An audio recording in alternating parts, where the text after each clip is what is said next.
ఆదికాండము 1వ అధ్యాయము.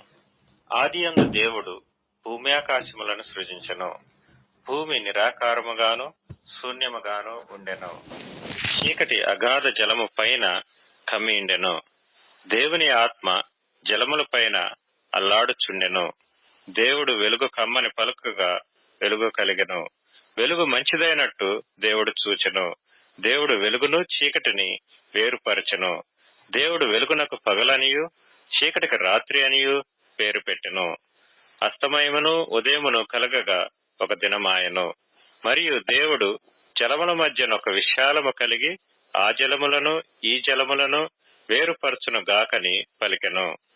దేవుడు ఆ విశాలము చేసి విశాలము క్రింద జలములను విశాలము మీది జలములను వేరుపరపగా ఆ ప్రకారమాయెను. దేవుడు ఆ విశాలమునకు ఆకాశమని పేరు పెట్టెను. అస్తమయమును ఉదయమును కలుగగా 2వ దినమాయెను.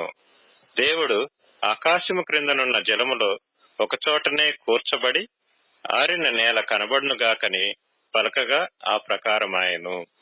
దేవుడు ఆరిన నేలకు భూమి అని పేరు పెట్టెను.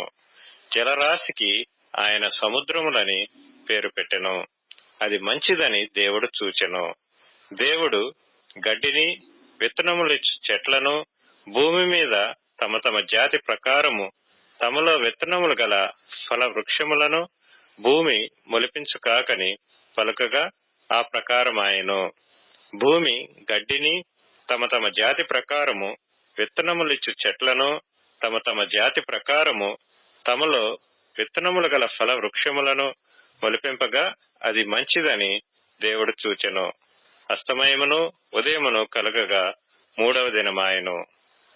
దేవుడు పగటిని రాత్రిని వేరుపరచునట్లు ఆకాశ విశాలమందు జ్యోతులు కలుగును గాకనియు అవి సూచనలను కాలములను దిన సంవత్సరములను సూచించుటకై ఇండుగాకనియు భూమి మీద వెలుగిచ్చుటకు అవి ఆకాశ విశాలమందు జ్యోతులై ఇండుగాకనియు పలికెను.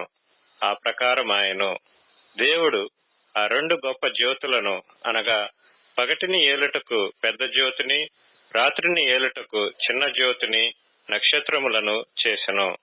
భూమి మీద వెలుగిచ్చుటకును పగటిని రాత్రిని ఏలుటకును వెలుగును చీకటిని వేరుపరచుటకును దేవుడు ఆకాశ విశాలమందు వాటి నుంచెను. అది మంచిదని దేవుడు చూచెను. అస్తమయమును ఉదయమును కలుగగా 4వ దినమాయెను. దేవుడు జీవము కలిగి చలించు వాటిని జలములు సమృద్ధిగా పుట్టించును గాకనియు పక్షులు భూమిపైని ఆకాశ విశాలములో ఎగురును గాకనియు పలికెను. దేవుడు జలములలో వాటి వాటి జాతి ప్రకారము జలములు సమృద్ధిగా పుట్టించిన మహామత్స్యములను జీవము కలిగి చెలించు వాటినన్నిటినీ దాని దాని జాతి ప్రకారము రెక్కలు గల ప్రతి పక్షిని సృజించెను. అది మంచిదని దేవుడు చూచెను.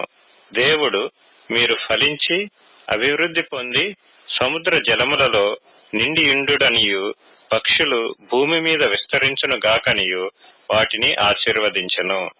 అస్తమయమును ఉదయమును కలుగగా 5వ దినమాయెను. దేవుడు వాటి వాటి జాతి ప్రకారము జీవము గల వాటిని అనగా వాటి వాటి జాతి ప్రకారము పశువులను పురుగులను అడవి జంతువులను భూమి పుట్టించును గాకని పలికెను. ఆ ప్రకారమాయెను. దేవుడు ఆయా జాతుల ప్రకారము అడవి జంతువులను ఆయా జాతుల ప్రకారము పశువులను ఆయా జాతుల ప్రకారము నేలను ప్రాకు ప్రతి పురుగును చేసెను. అది మంచిదని దేవుడు చూచెను. దేవుడు మన స్వరూపమందు మన పోలిక చొప్పున నరులను చేయుదుము. వారు సముద్రపు చేపలను ఆకాశ పక్షులను పశువులను సమస్త భూమిని భూమి మీద ప్రాకు ప్రతి జంతువును ఏలుదురు గాకనియు పలికెను. దేవుడు తన స్వరూపమందు నరుని సృజించెను. దేవుని స్వరూపమందు వాని సృజించెను. స్త్రీనిగాను పురుషునిగాను వారిని సృజించెను. దేవుడు వారిని ఆశీర్వదించెను. ఎట్లనగా మీరు ఫలించి అభివృద్ధి పొంది విస్తరించి భూమిని నిండించి దానిని లోపర్చుకొనుడి. సముద్రపు చేపలను ఆకాశ పక్షులను భూమి మీద ప్రాకు ప్రతి జీవిని ఏలుడని దేవుడు వారితో చెప్పెను. దేవుడు, ఇదిగో భూమి మీద ఉన్న విత్తనములిచ్చు ప్రతి చెట్టును, విత్తనములిచ్చు వృక్ష ఫలములు గల ప్రతి వృక్షమును మీకిచ్చి ఉన్నాను. అవి మీకు ఆహారమగును. భూమి మీద నుండు జంతువులన్నిటికీ, ఆకాశ పక్షులన్నిటికీ, భూమి మీద ప్రాకు సమస్త జీవులకును పచ్చని చెట్లన్నీయు ఆహారమగునని పలికెను. ఆ ప్రకారం ఆయను. దేవుడు తాను చేసినది యావత్తును చూచినప్పుడు అది చాలా మంచిదిగా నుండెను. అస్తమయమును ఉదయమును కలుగగా 6వ దినమాయెను.